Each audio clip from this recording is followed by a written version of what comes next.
Vale. ¿Aldi bereko itzulpena dago? Edo ez dago?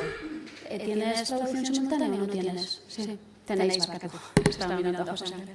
Vale, badago, ez? Vale, ados. Bueno, eguerdi on guztioi, eta hasiera emango diogu gaurko udalbatzaren osoko ezohiko bilkurari, eta gaurkoan puntu bakarra daukagu, eta da justu azkeneko aktaren onarpena, 2023ko maiatzaren 25ko ohiko bilkurari dagokion akta irakurri eta ontzat ematea egoki bada.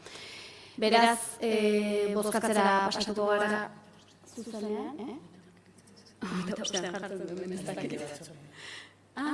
Baina plena, zari gara. Baina pleno 31 izan zen, ez? Bueno, maiatzaren 25ko plenoaren akta ontzat emateko bozkatzera pasatuko gara.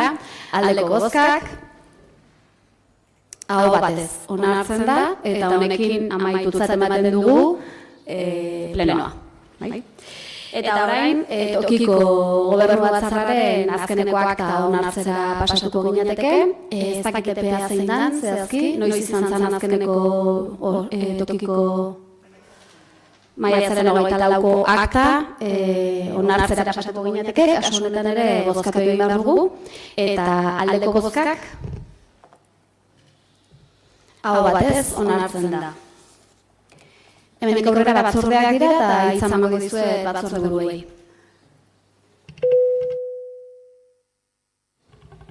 Ni ez? Bai. Herritar batzordearekin hasiko gea, badakagu